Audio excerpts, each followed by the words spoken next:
Hi friends, Mrs. McBride here. I'm coming to you live from room 219, and today we're going to talk about the introduction to what's called vectors and scalars.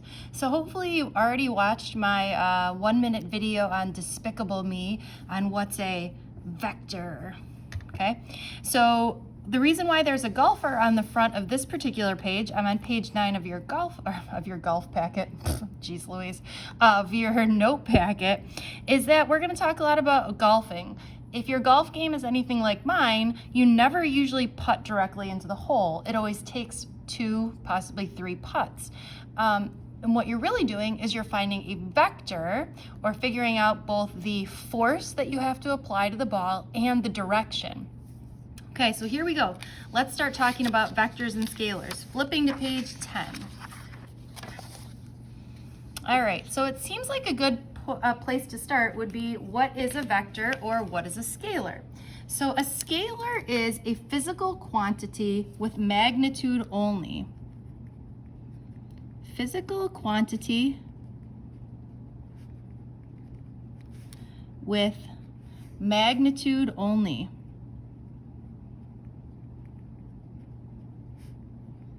Now the word magnitude is one that we like to use in physics a lot.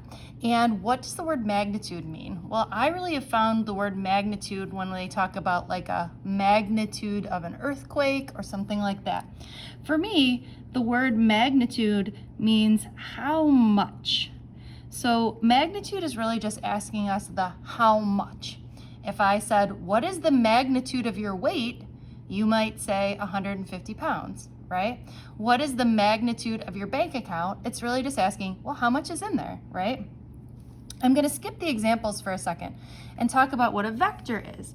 A vector is different because it's a physical quantity with magnitude and direction.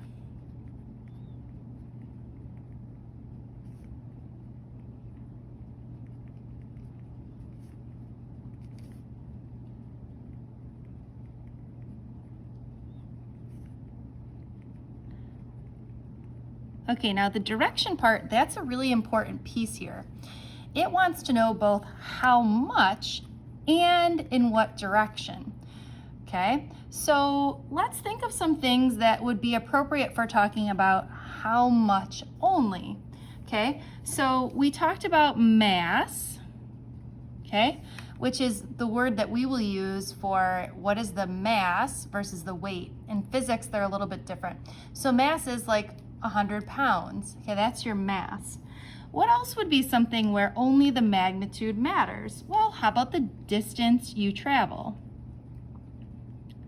Okay, I just walked 100 feet. Okay, or my Fitbit every day is counting the number of steps I take, right? It's counting the magnitude only. How much? How many steps do I take? Okay, how about time? Right? Class period is 82 minutes. That is just telling me how much time. Okay, volume would be another example of what it would be a scalar. Okay, it just tells me how much. Now vectors are different because they're talking about a physical quantity with both magnitude and direction. So in general, the vectors are going to form something that I like to call forever at the DMV. Forever at the DMV. Okay, and what that's doing is it's telling me, it's just how I remember what vectors there are. Well, for me, the best example of this would be force. It's telling me how much I'm pushing and in what direction. Acceleration. Okay, how fast am I changing my speed and in which direction? Okay, displacement. Okay, hold the phone here. Distance versus displacement. They sound pretty similar, and a lot of times we can use them interchangeably, except for here, because this one's a vector. So the displacement tells us how much and in what direction. Okay, so it's saying, how far did you travel? 10 feet. And in which direction? Northeast. Or I went 20 miles south. Or I went 15 feet at 30 degrees. Okay, so that would be an example of a vector because it has both magnitude and direction. We also have momentum. And the last one is velocity. Okay, so velocity is a vector, which is nice because they both start with V. And you know what's a scalar is speed. S, it's nice, huh? Okay, so what's the difference between speed and velocity? Well, they're sort of the same, but not, because velocity has both magnitude and direction, okay? In your car, you have a speedometer. It tells you your speed, okay? It only tells you how much or how fast you're going. Some cars are super fancy and they have a velocityometer. Okay, just kidding, that's not a real thing. But a velocityometer would be a speedometer plus, you know, some cars will tell you what direction you're traveling in, north, east, south, west. My Toyota Prius, not so much, but other more fancy cars have that. Okay, so again, the main difference is a scalar is magnitude only. Vector is magnitude plus direction. Okay, so I want you to think about this question. If a quantity can be negative or positive, does that make it a vector? Okay, so pause the video and talk about that, or think about it, because I guess you can't really talk with anybody. All right, so the answer to that is no. Can you think of something that would be both positive and negative, but not a vector? My favorite example is temperature. Temperature can be both positive and negative, but just because it's positive or negative doesn't mean it's going in a specific direction. We never say, oh, how cold is it outside? Oh, it's 10 degrees north. That doesn't make sense, right? We just don't say that. All right, so I'm sure you're on the edge of your seat here thinking, how do you draw a vector? Okay, are you ready for this? I told you I was not a good artist. We'll do our best. There's your vector. It looks shockingly like an arrow.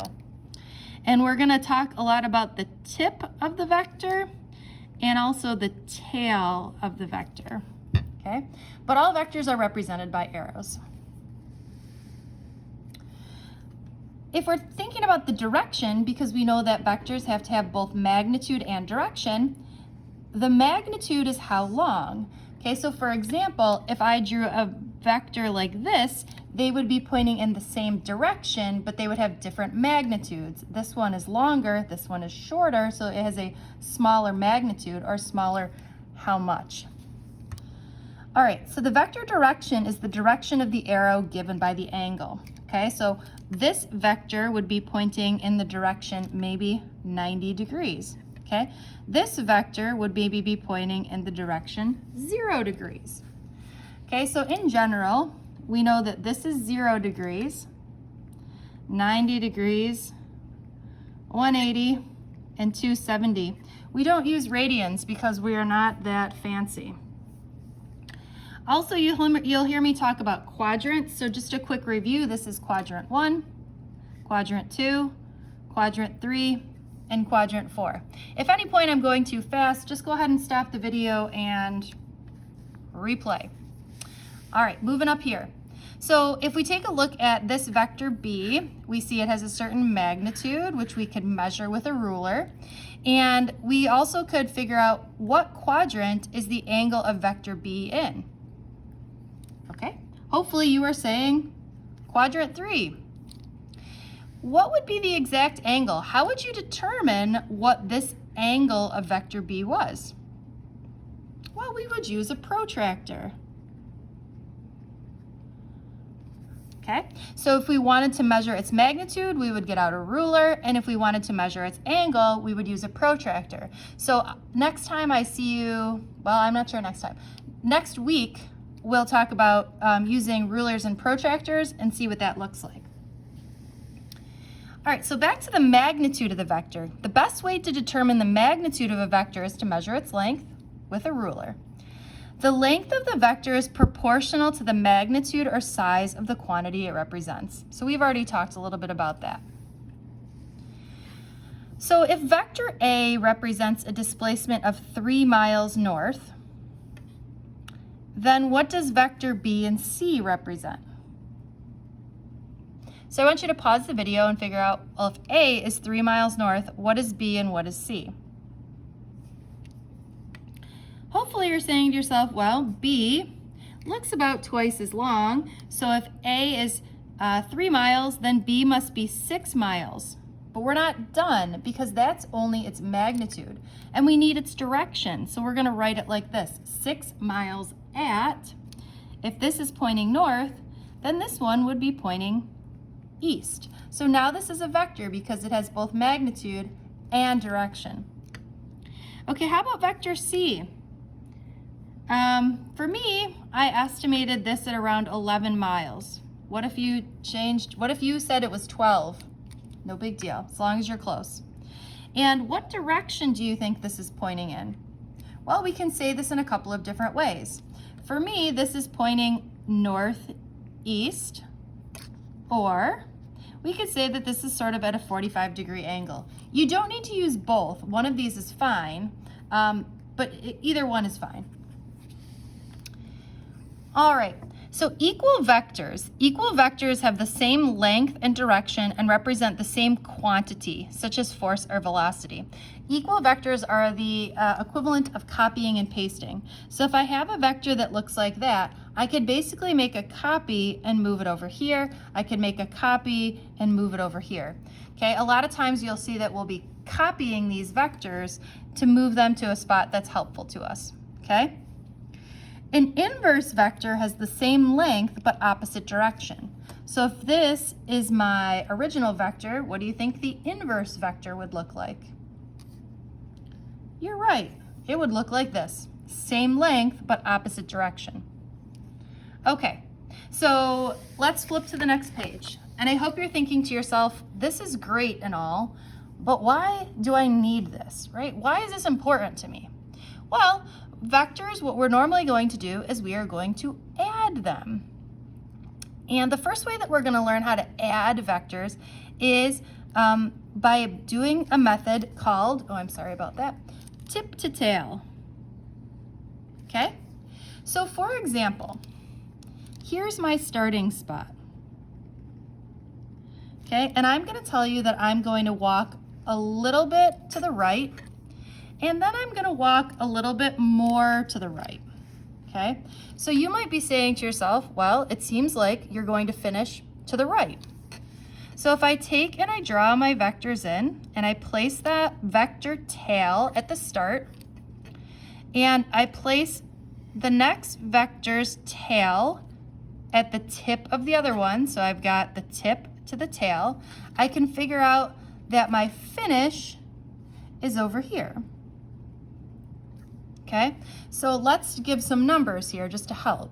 So let's say, for example, this is, I don't know, 4.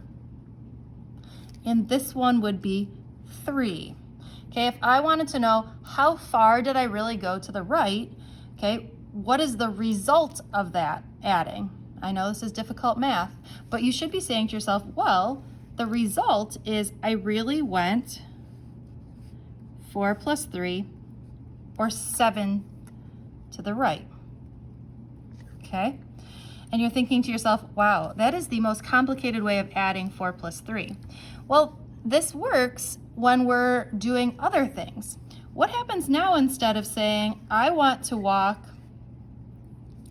3, okay, north, but then I also want to go 4 east. Okay, so again, we'll make our start, right? And we have to draw them tip to tail.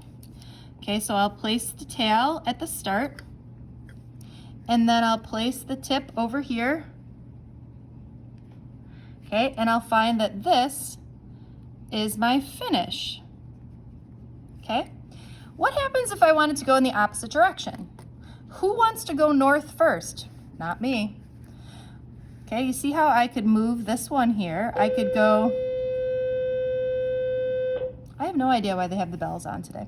Okay, so I could go east first, and then I could go north, and guess where you end up? The same exact spot. okay? So whether you decide to go 4 first or 3 second, okay, either way, you're gonna have the same start and finish. Maybe you're like me and you're saying to yourself, listen, this is making too much work for me. Why do I wanna go this way and then this way? Why can't I just go from start to finish? Okay, those of you who are good at math, this would give you a distance of, this is a 3, 4, 5 triangle. Okay, this right here is called the resultant. This is for us lazy people who say, why do I want to walk 7 steps when I could really only walk 5? Okay, that's why we're going to do this. We're gonna find the resultant, okay? So what is the resultant? The resultant is the sum of 2 or more vectors.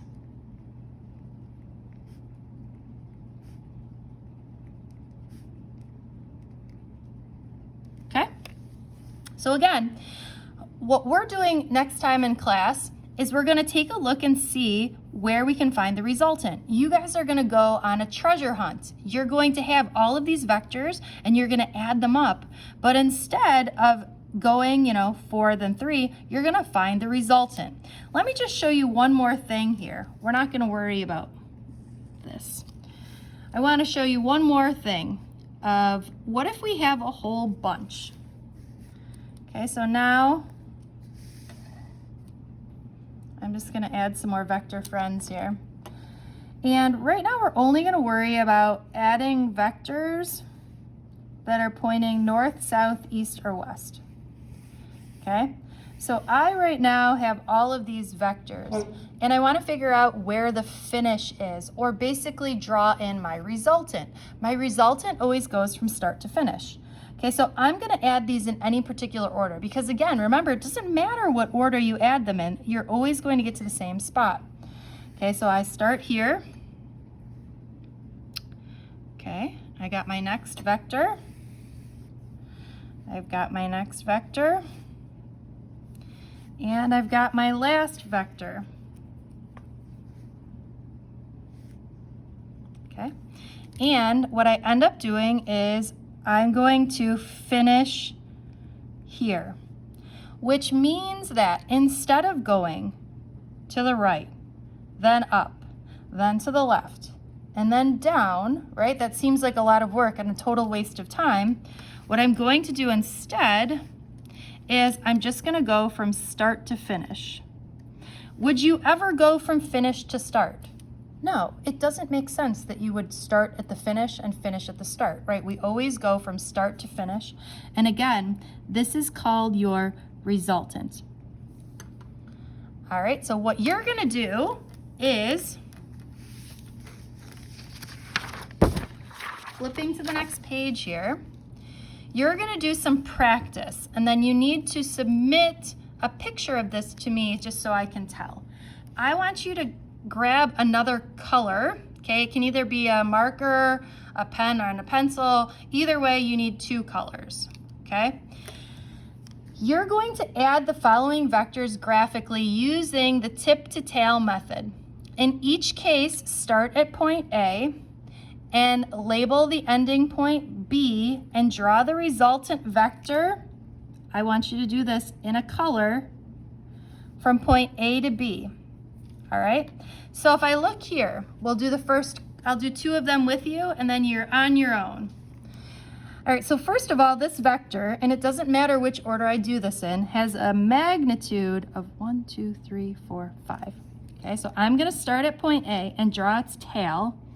1, 2, 3, 4, 5. Okay, sometimes I cross it off. Hey, I just did that one. At the tip of this vector, I'm going to draw the tail of the next vector. 1, 2, 3. 1, 2, 3. Okay. At the end, label the ending point B. And in my color, I'm going to draw in the resultant vector. So I'm going to go from A to B. Okay, do you see how a vector is an arrow? So if you were to just draw a straight line, that wouldn't be a vector. Okay, and it tells me that I want to label this as R. Okay, Let's do one more. Let's do number 4 here, okay? I'm gonna start with this one here, and I'm going to start at A. 1, 2, 3. So I go 1, 2, 3 over. Okay, did that one. Now I need to go 1, 2, 3, 4, 5 up. 1, 2, 3, 4, 5 up. Okay, and I label the ending point as B. Now I have to draw in my resultant vector in my color. So I go like this. Am I good? No, I'm not good because that's just a line connecting 2 points. I need an arrow, right? That's a vector. And I'm going to label this R because if you think about it, right? Instead of going, we'll call this west and north, I really want to just go northwest because I'm sort of lazy, right? I don't want to take the time to go the long route. I want to take the shortcut or the resultant, okay? So what you guys are going to do is you're going to finish the rest of these all the way to page 10. Then you're going to take a picture of this and you're going to send it to me. All right, friends. Thank you. Bye-bye.